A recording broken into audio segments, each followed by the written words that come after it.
All right, welcome back to season 3. So we've gotten a lot of great topic suggestions, and we thought we'd go ahead and kick things off this week with a topic that we all think is pretty appropriate for the time of year, which is I got cystic fibrosis. See, I've got cystic fibrosis. packing for your hospital stay.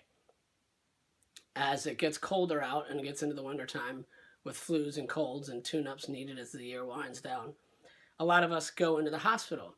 And so we thought we would share with you all what we take when we go to the hospital. Now, I've been fortunate over the past 35 and a half years that I've actually only been hospitalized for my CF for an extended period of time 4 times in my life. 3 of them were growing up. 2 of them were when I was much younger. And so back then you didn't have iPads and laptops really that you'd take with you. So you would take clothes with you to the hospital, and maybe a teddy bear or a couple of items from home that just made you feel more comfortable. But you'd go to the hospital and you'd try to get one of the 5 TVs that were on the floor that had a VCR, so you could bring or rent some movies from the hospital to watch them while you were in there. There was one time I was hospitalized right before college, the summer before college, and there I brought my PlayStation so that I could play video games while sitting in the hospital, and when friends came, we could sit and play video games also. But the most recent time that I was hospitalized was about 9.5 years ago, right after my wife and I got married. We'd gone on our honeymoon and then come back from Mexico, and about a month later, I started not to feel that well. And so we had gone in just for a normal routine clinic visit. And after PFTs and them checking out my lungs and listening to me and everything, they decided that they were going to go ahead and admit me straight into the hospital from clinic. So I was not expecting this. So obviously I had not packed any clothes. My wife had not packed anything. And so all we had was what we had worn and brought to the hospital, which was cell phones and the clothes we had on our back. So we stayed over that night, and my parents came the next day and actually brought 2 cars with them so that my wife could take one back with her, because we had taken my truck, which was a manual at the time, and she didn't know how to drive that, so she couldn't drive our car home. So they brought her a car so she could go back and pack for a hospital stay, which at the time they thought would be about 7 days, which it ended up being. So she brought clothes for me and clothes for herself for a couple of days, because she would go home in the middle of it and come back. But also towels and our own shampoo and toothbrushes, stuff that just made us feel more comfortable at home or in the hospital. And those towels at the hospital aren't very good.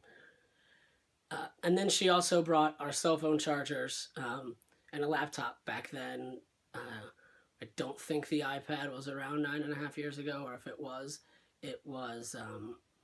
brand new and probably super expensive, even though it still is.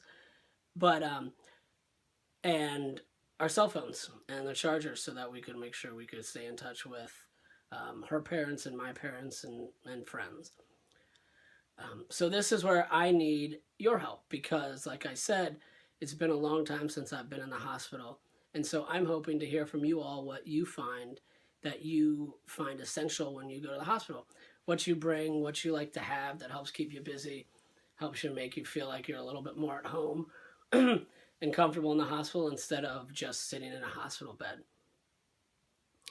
I guess as I think about it, what I would want to bring now when I go to the hospital, or if I had to get admitted now, I definitely want pictures of my wife and kids, so that I could remember, well, wouldn't forget them, but so that would be have a little piece of home while I'm sitting in the hospital.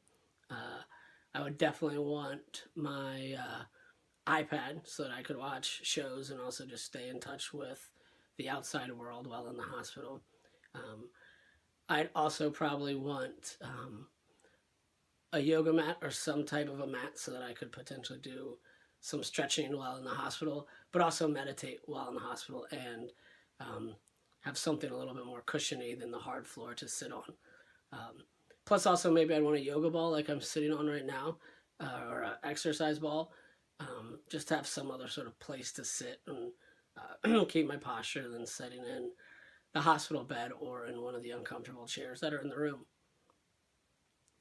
So those are the things in clothes. I'd want some comfortable clothes to lounge around in, but also,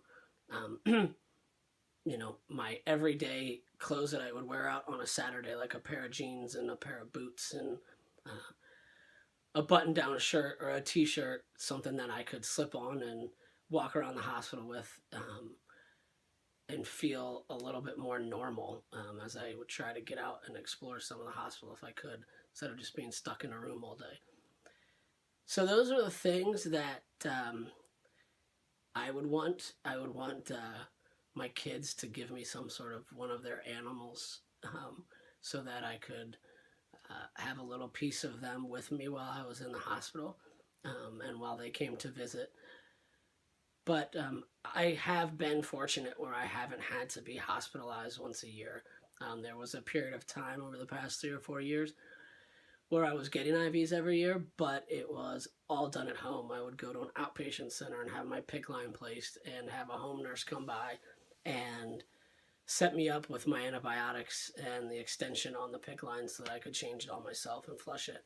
So I've been fortunate in that aspect. So here's where I hope that you guys can share with me what you bring to the hospital, what you find important, and then I can learn from you all and share in your experiences, and keep a list of what I would, some items that I may want to take if and when I have to go into the hospital in the future at some point. So thanks for listening. It's a short video this week because, like I said, I don't have that much experience with the hospital. So I look forward to continuing to talk to you guys over the next 6 weeks. We've got some great topics planned, a lot more personal this go round, more about growing up with CF and being diagnosed with CF. What are some of our goals in life living with CF, etc. So I look forward to sharing those with you, hearing your experiences with them also, and continuing to learn from each other. So thanks for listening. Have a wonderful holidays. Merry Christmas. Happy Hanukkah. Whatever you choose to celebrate, I wish you the best. And I look forward to talking to you one more time before the end of the year and then starting in 2017. So take care. Thanks a lot. I got cystic fibrosis. See, I've got cystic fibrosis.